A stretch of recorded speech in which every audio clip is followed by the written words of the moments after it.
Hi, beautiful listeners. Welcome back to Mindful Moments here on 88.9 FM Community Radio Station. I'm your host, Deborah. And before those song breaks, I had the incredible Shruti with me in studio sharing about her journey. And Mindful Moments is about real stories, resilience, and celebrating people who make meaningful difference in this world. And you can follow me on social media pages. I do write monthly to the West Sider newspaper as well, which is available in print and online as well. And Mindful Moments is going on air every fortnightly on 88.9 FM Community Radio Station. And you can learn more at resilientproject.com.au if there's any collaboration or projects that I do. Of course, my book, Raising Resilient Families, is available in the Wyndham State and National Libraries and online with Booktopia or Amazon. And My Voice Volume 9, which is another co-authored book, it's available on Amazon, Kindle, and Audible as well. And if you follow me on social media page, you would have seen the promotion for this morning's show, and I've got another beautiful guest in studio with me. 7 months ago, a passionate young woman sat right here in this studio, sharing her dreams and aspiration, and she spoke about mental health advocacy, supporting young women, and using her voice for something bigger than herself. And today, she returns not just with a dream, but with a crown. She is the National Miss Galaxy Australia 2026. Paige, welcome back to Mindful Moments. How are you today? Thank you so much for having me back. I'm well, thank you. How are you? I'm good, thank you. And you look beautiful as one. And I love seeing the upgrade of the crown. Oh, thank you so much. I can't believe it's already been 7 months since I was here last. I feel like that time has absolutely flown by. Definitely. And I've seen a lot of things that you've been up to as well, and I'm excited to talk about it. First of all, Paige, when you traveled overseas to represent Australia at the international finals, it would have been such a proud moment for you. Now you're returning in studio as Miss Galaxy International. How does it feel walking back in a space which has provided such a transformative journey for you as well? Yeah, it feels really special to be back. With an upgraded crown, like you said. Because I guess the last time I was here 7 months ago, I was fresh into the role of Miss Galaxy Australia. I was navigating my way through, and I was also preparing for internationals. So now to be back 7 months later, I've already been to internationals, and I managed to take home the title. I think it's a nice moment to reflect and look back and think, oh wow, I actually did that. Dreams can come true. Wonderful. And listeners, moments like this remind me why I love hosting this show. Sometimes I witness people right at the beginning of their journey, and months later we get to celebrate their growth. As someone who shares many stories of resilience in this program, I do, like you said, Paige, dreams do really come true. And when you sat here last year preparing for your internationals, did you truly envision yourself returning home with the international crown, and what has changed since you had that experience? Yeah, so look, I definitely hoped that I would come home with the crown. I really wanted to do Australia proud, and I really tried my absolute hardest. But to be quite honest with you, I wasn't sure if it was going to happen, because I know through pageantry I've met so many amazing, talented, wonderful, impactful women. And I mean, being around women like this, you just think, oh my gosh, anyone could take home this crown. I mean, it's not just about the crown, it's about the title and the opportunity. So yeah, being around so many amazing women, I wasn't certain that I was going to be an absolute. I was actually quite shocked. I was like, if I get top 5, I'll be over the moon. So it was quite a shock to win. But yeah, it was such an honor, and it's something I'm very grateful for. That's good. And for listeners who may not know, international pageants like the Galaxy System bring together women from over 20 countries, celebrating leadership, charity work and advocacy, not just appearance. And it is a purpose driven initiative. And Paige, winning an international title, it is extraordinary. What mindset shifts or self-belief practices helped you grow from a hopeful contestant to a Miss Galaxy International title holder? Yes, so I think the way I speak to myself really had to change. So I've been actually involved in pageantry for almost half of my life now, would you believe it? And my mindset was always, I'm going to try, which was huge for me. But now you had to rewrite that and sort of say, I can do this. I'm not just going to try, but I can do it. Because living with anxiety, it's not actually easy to be able to walk into interview rooms or go on stage. It's actually quite challenging. So I really had to tell myself, I can do this. I just kept saying backstage, I can do this. Just to really help my mind and body know that I can do this. I am confident. I am capable. So I had to really tell myself that quite a lot. And I do believe that when you do the positive self-talk and manifestation and put it out into the universe, it does bring you tenfolds of what you do believe in, which is important. And Paige, I resonate deeply with the idea of mindset, and it is important that many listeners know my own journey, whether it be migration, adversity, or rebuilding my life. It's taught me that belief in ourselves often begins long before the world recognizes it as well. So you work with children and you're deeply passionate about mental health advocacy as well. And why is it so important that we start self-care conversation early for children?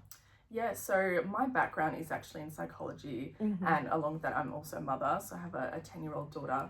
And I work with children, like you said. So yeah, I am around children a lot, and I really do care about their well-being. And so I've put quite a lot of thought into why mental health literacy is important for children. And I believe it's because a lot of mental health challenges that you face as an adult actually start developing when you're a child. And so I truly believe in supporting, adolescents and adults with mental health challenges. But I do think, well, what about the children? Because that's where it's beginning.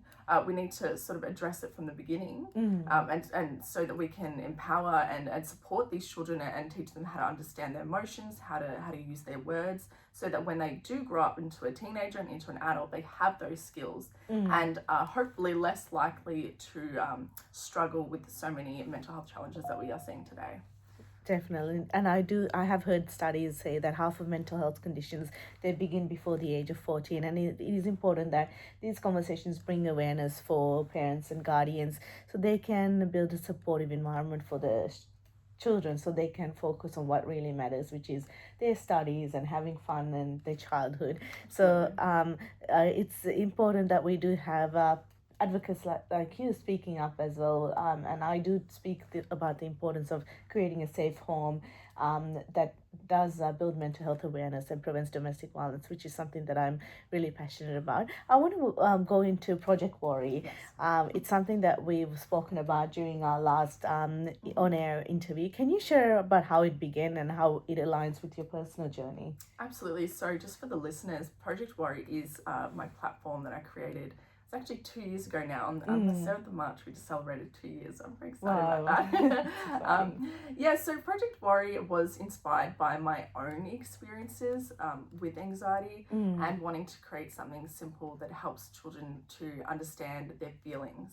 So it uses worry dolls and simple tools to start conversations around emotions and coping strategies. So my goal is to make mental health conversations feel safe and approachable for children. And really, it's inspired by my own experience as a child that, I lived with anxiety. I didn't know it at the time. I actually had low levels of mental health literacy. I didn't know what was going on with my body, what I was feeling. I had no ability to put those feelings into words. And then, of course, that developed into mental illness. So I was diagnosed with anxiety and depression at 15 years old and I had absolutely no idea what those words even meant, which is crazy because right now, in today's society, those words are very common and I feel people do know what they are, but 15 years ago it wasn't the case. So really it's based on my own lived experience of wanting to support children like me that faced anxiety and didn't know what to do with it, so that really so we can grow into adults that don't have to suffer, essentially. Definitely, and those early tools are so important so you can manage adulthood mental health challenges much better in a positive way as well. And one thing that I admire about young leaders like Paige is that they turn their experience into solutions that can help other people. And those worry dolls are absolutely cute. I have them at home, and my son talks about it, and he does ask about it as well. And it's as a little magnet on the fridge as well. So it's a good idea that we can talk about emotions in that way, and we do have those conversations at home a lot as well. And I wanted to talk about community impact. You've raised almost, I think, $3,000 for Batia, which is incredible. And what drives you to ensure that your title creates a tangible impact in our community? Yeah, so that's a hard one. Yeah, so like you said, I've raised almost $3,000 for Batia. So they're Australian mental health charity that supports the youth, and I think their mission is it really hits close to my heart because of the struggle that I faced as an adolescent. So it means a lot to me to be able to raise money for them and be an active queen because, you know, like I said earlier, it's not just about the crown, it's about the opportunity, and with this opportunity it comes with responsibility. And so I want to be an active queen that's making change in my community with something that I deeply care about most, which is mental health for children, for adolescents, for adults. And so fundraising is just one way of showing my dedication. That's wonderful. And many international title holders collectively raise millions of dollars globally for charities through pageantry, and that just shows the social impact that comes with the crown. And I want to ask you, preparing for international campaign and competition, it does bring a lot of excitement and pressure, I guess, as well. And how are you protecting your overall health and mental health during these intense seasons? Yeah, so this is something I've had to learn about, sort of discover what works best for me. And for me personally, I've had to accept that I am an introvert through and through. So I know a lot of people sort of vibe off other energies of other people, you know, when they're extroverted. And so socializing with friends, that really helps them, you know, even if they're busy, that sort of, they grow their energy from that. Whereas for me, being an introvert, I really have to respect that I need my alone time. So being on my own to have a reset, you know, just do whatever I want, whatever it may be, that's how I recharge. So I really have to acknowledge that and respect my self boundaries because there's so many events that really you could go to, especially as a title holder. There's a lot of invitations and I want to go to all of them, but I do have to sort of take a step back sometimes and just acknowledge, you know, I've got to look after myself, and that means having some alone time to rejuvenate. That's true, and setting boundaries and having Absolutely. positive, self-care is so important, and it's about building yourself to the pageant. It's not something that you deal with after winning, I guess.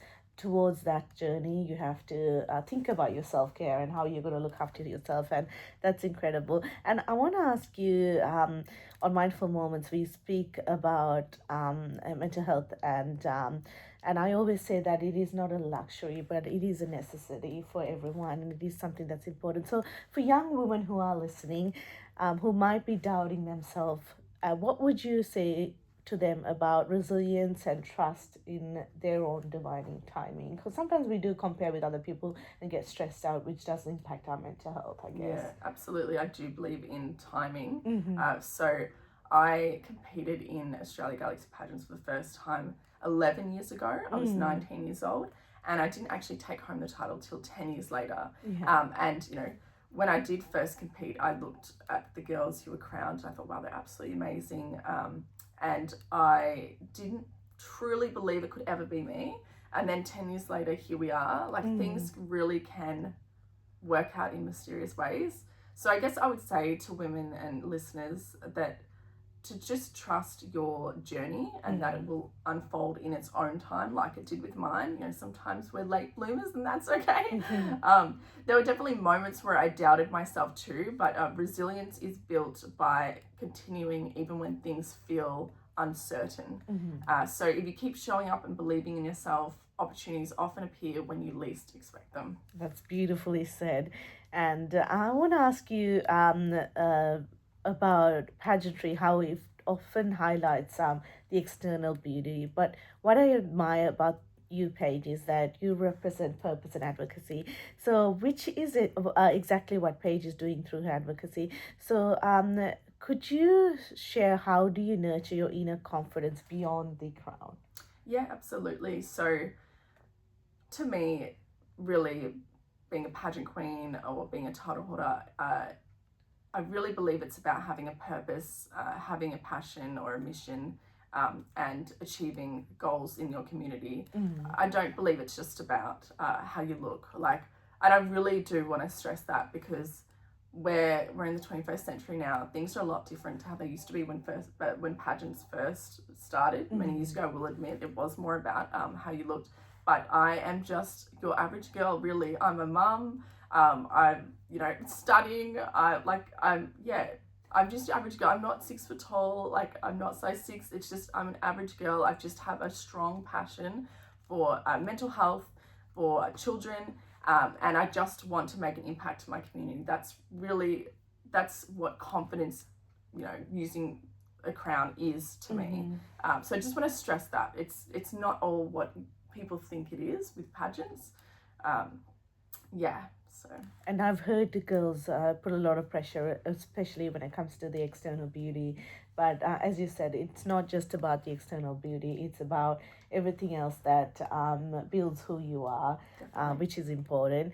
And there's a research that says confidence actually shows that confidence grows most when people serve a larger purpose beyond themselves, which is exactly what Paige is doing through her advocacy. I want to ask you finally, Paige, titles eventually pass to the next person. So, but the impact that you create, it does last longer than that.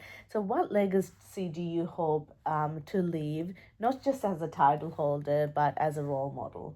Yeah, absolutely. So, like you said, I will be handing over my title as Ms. Galaxy Australia in May. So that's actually in like 6 weeks' time. Yeah.